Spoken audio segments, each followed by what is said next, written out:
더 이상 월급만으로는 집값을 감당할 수 없는 시대로 온 지금 대출은 필수인데요. 특히 신혼부부들이 받을 수 있는 대출이 원체 다양하다 보니까요. 나한테 제일 맞는 대출이 뭔지 엄청 헷갈릴 겁니다. 이런 분들을 위해서 각 대출별로 어떤 특징이 있고 어떤 신혼부부들이 받으면 제일 좋은지 정리해 드릴게요. 딱 10분만 집중하시면 대출 더 이상 고민할 일이 없습니다. 먼저 신혼부부에 대한 기준부터 정리해야겠죠. 대출받을 때 은행에서 인정하는 신혼부부는 3개월 이내 결혼할 예정이거나 혼인한 지 7년 이내 된 부부, 둘 다 신혼부부라고 정의합니다. 신혼부부가 받을 수 있는 대출로는 크게 디딤돌 대출, 보금자리론, 신생아 특례 대출이 있는데요. 먼저 신혼부부 디딤돌 대출에 대해 알아볼게요. 정확한 용어는 보시다시피 신혼부부 전용 구입 자금 대출이라고 합니다. 대출 대상은 부부 합산 연소득이 8,500만 원 이하이고 순자산가액이 4억 6,900만 원 이하인 무주택자 세대주에 합니다. 그리고 세대주 및 세대원 전원이 생애 최초로 주택을 구입하는 사람이어야 되는데요. 즉 부부 둘 중에 한 명이라도 여태까지 살면서 주택을 구입한 적 있으면 생애 최초가 안 되죠. 그래서 이 대출을 받을 수가 없어요. 저도 생애 최초가 해당 안 되기 때문에 만약 결혼한다면 신혼집 살 때 이 대출은 이용할 수가 없는 거죠. 여기에 더해 주택도시기금 대출 및 은행 주담대 대출이 없어야 되고요. 이건 당연히 생애 최초라면 해당되는 내용이겠죠. 또한 대출 이후에 1개월 이내 전입하고 1년 동안 실거주를 해야 됩니다. 몇 개월 살다가 바로 다른 집으로 이사가는 이런 편법을 막으려고 이런 제안을 건 것 같아요. 대상이 되는 주택은 전용 면적이 85제곱미터 이하, 즉 국민 평형인 34평 정도에 해당되고 담보주택 평가액은 6억 이하의 주택만 대출이 가능합니다. 대출 한도를 살펴보면 최대 4억 원 이내인데요. LTV가 80%, DTI가 60% 이하인데 이 둘 중에서 더 작은 금액을 선택하게 됩니다. 대출 금리는 2.45%에서 3.55% 사이인데요. 이 기준은 주택도시기금 올해 4월 19일 기준입니다. 대출 기간은 10년, 15년, 20년, 30년 있고 1년 거치 또는 비거치가 있고요. 앞에서 살펴봤던 금리에서 여기에 해당이 되면 금리를 좀 더 낮출 수 있어요. 근데 이 여러 가지가 중복이 가능한 우대 금리입니다. 청약 가입 기간 및 납입 횟수에 따라서 0.3에서 0.5% 우대를 받을 수 있고요. 전자 계약 체결이면 0.1%, 다자녀면 0.3에서 0.7%, 신규 분양 주택은 0.1%가 있습니다. 이렇게 신혼부부 전용 구입 자금에 대해 살펴봤어요. 근데 앞에서 살펴본 것처럼 조건이 생애 최초다 보니까 이에 해당이 안 되는데 3개월 이내에 결혼하거나 결혼한 지 7년 이내 된 신혼부부는 어떻게 할까요? 그런 분들은 다음과 같이 내 집 마련 디딤돌 대출을 이용하시면 됩니다. 물론 앞에서 살펴본 대출보다는 혜택이 적지만 작년에 23년부터 신혼부부 소득 요건이 8,500만 원으로 확대됐어요. 좀 더 살펴보면요. 부부 합산이 연소득 6천만 원 이하인데 앞에서 얘기 드린 것처럼 신혼부부는 8,500만원으로 확대됐고요. 순자산가액은 4억 6,900만 원 이하 그리고 무주택자여야 됩니다. 여기서는 분양권이나 입주권을 가지고 있어도 무주택자로 인정이 안 되니까요. 혹시 이런 걸 갖고 계신지 꼭 확인해 보셔야 됩니다. 그리고 주택도시 기금 대출이나 은행 주담대 대출은 없어야 됩니다. 주택은 전용 면적 85제곱미터 이하이고 이거는 앞에랑 같은데 담보주택 평가액이 5억 이하입니다. 근데 다행히 신혼가구 및 이자녀 이상은 6억 이하니까 앞에 대출이랑 동일하죠. 24년 4월 19일 주택도시 기금 기준으로 대출은 2.45%에서 3.55% 사이이고요. 대출 한도는 신혼가구 및 이자녀 이상은 4억 원 이내이고요. LTV 70%, DTI 60%인데요. 생애 최초는 80%까지 가능하네요. 이렇게 해서 둘 중에 작은 금액을 한도로 선택받게 됩니다. 대출 기간은 10년, 15년, 20년, 30년에 1년 거치 또는 비거치가 있네요.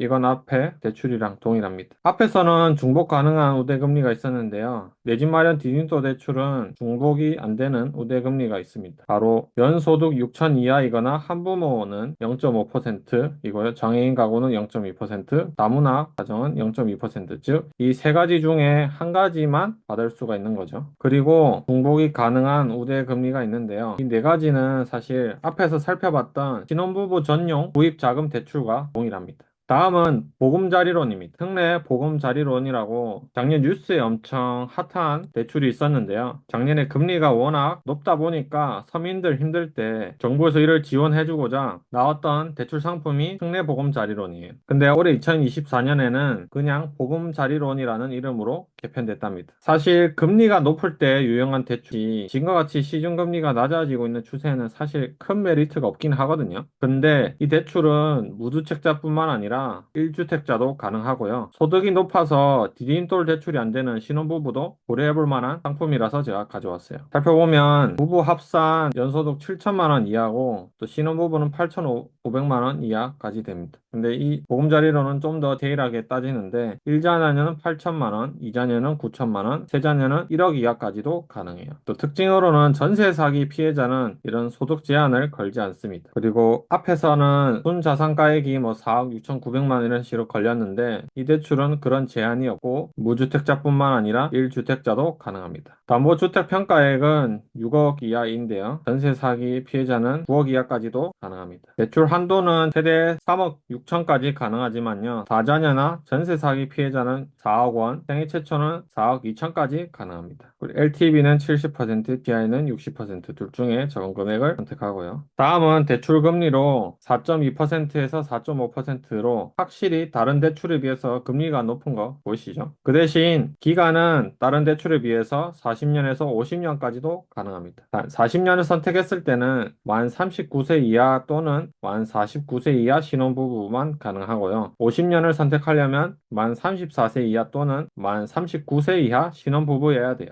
마지막으로 신혼부부한테 제일 좋은 신생아 특례 대출에 대해 알아볼게요. 사실 내가 23년 1월 1일 이후에 출산한 아이를 가지고 있으면 제일 유리한 게 이 대출이거든요. 정부에서는 출산을 장려하다 보니까 아이만 있어도 주택가액이나 부부 소득을 훨씬 덜 따져요. 실제 그런지 살펴볼게요. 23년에 태어난 신생아 아니면 입양아를 가지고 있는 가구는 해당이 되고요. 부부 합산 연소득 1억 3천만 원. 앞에 대출은 7천이나 8천 정도밖에 안 되는데 여기는 1억 3천까지도 가능하다는 거예요. 순자산가액은 4억 6,900만 원 이하이고요. 보금자리론처럼 무주택자뿐만 아니라 1주택자까지도 가능합니다. 대상주택을 보면 전용 면적 85제곱미터 이하인데 이건 모든 대출이 다 동일한 것 같아요. 그리고 담보주택은 평가액 9억 원 이하. LTV 70%, DTI 60%, 또 생애 최초는 LTV 80% 가능하고 한도는 5억 원까지 가능합니다. 이 대출에서 가장 특이한 점은 5년간 디딤돌 대출보다 더 적은 금리를 적용한다는 건데요. 근데 이걸 소득 수준으로 나눠서 조금 세분화하고 있어요. 소득이 8,500만 원 이하면 1.6%에서 2.7%, 훨씬 적은 거 보이시죠? 그 이상이더라 하더라도 2.7에서 3.3%로 디딤돌 대출보다 훨씬 적어요. 신혼부부 전용 구입자금 대출은 금리가 2.45에서 3.55%거든요. 이렇게 따지면 8천만 원 이하일 때 1.6까지 가능하니까 훨씬 낮고 또 8,500만 이상일 때도 최대가 3.3%니까 3.5보단 좀 더 낮은 거 보이시죠? 그럼 5년 뒤에는 어떻게 되느냐? 이것도 소득에 따라서 또 세분화하고 있어요. 8,500만 원 이하일 때는 앞에서 말씀드렸던 신혼부부 전용 구입자금 대출 금리 수준으로 가산이 되고요. 그 이상이다. 그럼 예금은행 주담대 금리랑 시중은행 중에 분할 상환 방식으로 주택담보대출 최저금리 이 둘 중에서 가장 작은 금리를 적용하겠다는 거예요. 정부에서 최대한 금리를 낮게 해줄 테니까 아이를 낳아서 이 대출을 받아라는 어떤 의지가 딱 보이죠. 중복 가능한 우대금리는 기존 자녀가 0.1%, 추가 출산하면 0.2%, 이 세 가지는 앞에 있던 중복 가능 금리네요. 줄기간은 신혼부부 전용 구입자금 대출이나 신혼부부 디딤돌 대출이랑 동일하네요. 이렇게 신혼부부 전용 구입 자금, 내 집 마련 디딤돌 대출, 보금자리론, 그리고 신생아 특례 대출까지 총 4가지 대출 상품에 대해 알아봤어요. 본인한테 자격 요건이 해당되는지 살펴보시고요. 가능한 대출 중에서 금리가 최대한 낮고 한도가 제일 큰 게 베스트겠죠. 근데 이렇게 선택해도 고민거리가 하나 더 남았어요. 그건 바로 대출 기간인데요. 기간이 너무 길면 총 내야 하는 이자 플러스 원금이 너무 많아서 짧은 걸 선택해야 되는지 고민하시는 분들도 더 있더라고요. 근데 무조건 기간은 긴 걸 선택해야 되는 그 이유에 대해 제가 말씀드릴게요. 어차피 여러분은 그 집에 평생 살지 않을 거기 때문이에요. 21년에 조사한 바로 평균 주택 거주 기간은 7.5년으로 8년이 채 안 돼요.